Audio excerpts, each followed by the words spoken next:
আর্জেন্টিনার পতাকা, ব্রাজিলের পতাকা, ফ্রান্স আর স্পেনের পতাকা, ইসলামের কালিমা, ইসলামের পতাকা উড়ানোর সময় কোথায় আপনার? ভুলেই তো গেছেন যে ইসলামের একটা পতাকা ছিল, শুধু জাতীয়তাবাদী রাষ্ট্রের পতাকা থাকবে, দলের পতাকা থাকবে, সংগঠনের পতাকা থাকবে, আর ইসলামের পতাকা থাকবে না। ভাবলেন কিভাবে? নবী পতাকা ব্যবহার করেন নাই? নবীর যুগে বদর উহুদে পতাকা ব্যবহৃত হয় নাই? কোথায় হারিয়ে গেল সেই পতাকা? কোথায় হারিয়ে গেল আমাদের ঐতিহ্য? একটা পতাকা উঁচু রাখার জন্য পরপর তিনজন সাহাবী শহীদ হয়েছেন, তাও পতাকা মাটিতে পড়তে দেন নাই। একজন ডান হাত দিয়ে পতাকা ধরে রেখেছেন, কপ মেরে ডান হাত কেটে দিয়েছে, বাম হাত দিয়ে পতাকা ধরেছেন, বাম হাত কপ দিয়ে কেটে দিয়েছে, বাহু দিয়ে পতাকা আগলে রেখেছেন, বাহুও কেটে ফেলেছে। মাটিতে পড়তে যাবেন, শহীদের নিথর দেহ মাটিতে পড়তে যাবে, এর আগে আর একজন এসে পতাকা লুফে নিয়েছে। জান দিব তবু পতাকা তো দিতে পারি না। বাংলাদেশের আকাশে বাতাসে উড়বে এখন আর্জেন্টিনা, ব্রাজিল। কথা বুঝেন না আপনারা? এটা কোন দেশ? স্বাধীন না পরাধীন? আমরা এত বোকা জাতি, এত বোকা জাতি আমরা, একটা স্বাধীন দেশের মধ্যে অন্য দেশের পতাকা উড়ায় আমার বিবেকে বাধে না। এটা দেশ প্রেমের সাথে তামসা করা ছাড়া কিচ্ছু না। টেলিভিশনে দেখবেন অমুক নায়িকা, অমুক নায়ক, কোন দেশের সাপোর্টার? আমি আর্জেন্টিনা। তুই কোন দেশের? কয় আমি ব্রাজিল। তুই কোন দেশের? আমি কুত্তা দেশের। লজ্জা লাগে না? নিজের বাড়ির উপরে অন্য দেশের পতাকা উড়াও, আবার নিজেদেরকে চেতনা দাবি করো। এটা চেতনা নয়, দেশের সাথে গাদ্দারি। হাইকোর্ট থেকে রুল আসা দরকার যে স্বাধীন দেশে পতাকা উঠতে পারবে না। কেন উঠবে? ব্যাখ্যাটা কি? এই দেশটা তো আমার। আপনি যদি বলেন 30 লক্ষ মা বোনের ইজ্জতের বিনিময়ে স্বাধীনতা পাইছেন, তো এই পতাকার দাম তো আপনার কাছে থাকবে আকাশচুম্বী। আপনার দেশের পতাকা না উড়াইয়া অন্য দেশের পতাকা দিয়া দেশটাকে ভর্তি করা, এটা দেশের সাথে গাদ্দারি, গাদ্দারি, গাদ্দারি। মুসলমান এখনই পাগল হয়ে গেছে বাংলাদেশে। আর্জেন্টিনার পতাকা, ব্রাজিলের পতাকা সব টাঙ্গায় রাখছে। বেটা, খেলা নিয়ে এত পাগলামি করো না। এই হালাল পয়সা দিয়া বেদিনের দেশের পতাকা না কিনে মা বোনকে শাড়ি কাপড় কিনে দাও, সওয়াব হবে। ভাত খাইতে ভাত পায় না, ভিক্ষা করে আর্জেন্টিনার পতাকা, ব্রাজিলের পতাকা টাঙ্গায়।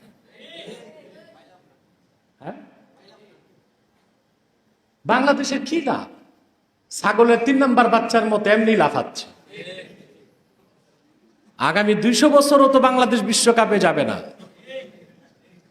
যেদিন যাবে সেদিন না হয় বাংলাদেশের পতাকা উড়াইলা, কিন্তু একটা স্বাধীন রাষ্ট্রে তুমি বেদিনের বিজাতির দেশের পতাকা টাঙ্গায় রাখছো। পত্রিকায় এসেছে পতাকা টাঙ্গাতে যে এক লোক মারাও গেছে। আহা, কালেমার পতাকা টাঙ্গাইতে যায় যদি মরতো, শাহাদাত নসিব হইতো। কিন্তু বেদিনের দেশের পতাকা টাঙ্গাইতে যে গেছে, হ্যাঁ, মারা গেছে। দুনিয়াও শেষ, আখেরাতও শেষ। তাহলে বলি, খেলা নিয়ে পাগলামি করো না। খেলা হচ্ছে নিছক বিনোদন, জাস্ট একটু আনন্দের জন্য যতটুক প্রয়োজন। কিন্তু এখন তো খেলা খেলা থাকে না, এটা জুয়ায় পরিণত হয়। আমাদের এমন নির্লজ্জ, এমন আমাদের আত্মসম্মান বোধটাও নাই যে ভাই, যেই খেলায় আমার দেশ গেছে, তোমার এত আবেগ থাকলে একটা পতাকা বাংলাদেশের উঠালে না, তুমি বাংলাদেশের পতাকাটা উঠাও না। আমি উঠাতে বলতেছি না, খেলাকে সাপোর্ট করতেছি না, কিন্তু তুমি বাংলাদেশের পতাকা উঠাও না। আর তুমি যেই দেশের লোক তোমার চেনেও না হয়তো, ওই দেশের তুমি পতাকা উঠাও, আর্জেন্টিনা ব্রাজিলের উঠাও। তোমার আবেগ থাকলে আগে দেশের একটা পতাকা উঠান লাগতো। আমাকে বলো, খেলছে কাতার, খেলে ব্রাজিল, খেলে আর্জেন্টিনা, খেলে সৌদি আরব, খেলে তোমার হচ্ছে জার্মান, পর্তুগাল, বিভিন্ন দেশ খেলে। আচ্ছা আমাকে বলো তো দেখি, তুমি যে সে খেলোয়াড়দের জন্য লাখ লাখ টাকা উড়িয়ে দিচ্ছ, নিজের বাড়ি থেকে শুরু করে শ্বশুর বাড়ি পর্যন্ত পতাকা বানিয়েছে, নিজের স্ত্রীর জমানো টাকা খরচ করে লাখ লাখ টাকা খরচ করে পতাকা বানিয়েছে। আমাকে বলো, তোমার এই পতাকা দিয়ে খেলোয়াড়দের কি উপকার হবে? বলো আমাকে, তোমার এই পতাকার টাকা দিয়ে দেশের কি উপকার হবে, জাতির কি উপকার হবে?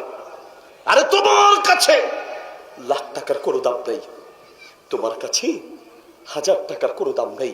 তুমি একটা পতাকা কিনে, হুজুর একটু মজা করলাম, তোমার কাছে 500 টাকার কোনো দাম নেই, তোমার কাছে 200 টাকার কোনো দাম নেই। ধরে কয় যে এই দল যদি জিতে তাহলে এত টাকা, আর এই দল যদি না জিতে এত টাকা, গোল দিতে পারলে এত, না দিতে পারলে এত, এই ওভারে উইকেট পাইলে এত, না পাইলে এত, ঠিক না? বিভিন্ন IPL খেলায় এইরকম টাকা দর ধরে।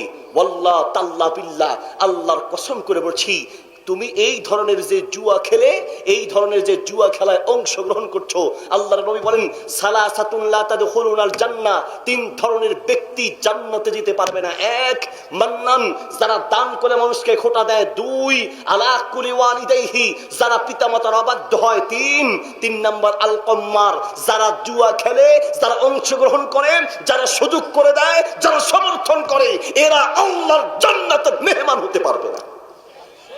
তোমার পছন্দ হোক বা না হোক, এটা অরিজিনাল কথা, পছন্দ হোক বা না হোক, সারা দেশে চলছে, সারা বিশ্বে জুয়া খেলা চলছে।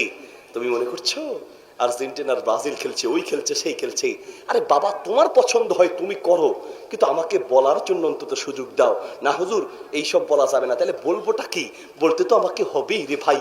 তুমি এদিকে যে খেলতে পারবো, অসুবিধা নেই, তবে খেলার জন্য শর্ত আছে। এটা মনে একটা খেলার মাঠ, ঠিক না? তো খেলার মাঠে ওয়াজ করব, খেলা নিয়ে যদি কিছু না বলি, কিয়ামতের মাঠে আমাকে আল্লাহর সামনে আসামির কাঠ করে দাঁড়াতে হবে, ঠিক কিনা? দুনিয়াতে আপনি বিশাল বড় পতাকা বানিয়েছেন, আপনার জীবনের অর্জন কি? আমার জীবনের অর্জন হলো আমি 100 ফিট বড় পতাকা তৈরি করেছি। আপনার জীবনের অর্জন কি? আমি পছন্দের দলের খেলোয়াড়ের পতাকা টাঙাতে গিয়ে দুনিয়া থেকে মরে গেছি, চলে গেছি। এই আমল নামে নিয়ে আল্লাহর কাছে যদি যাওয়া হয়, জাহান্নাম ছাড়ার কোনো ঠিকানা হবে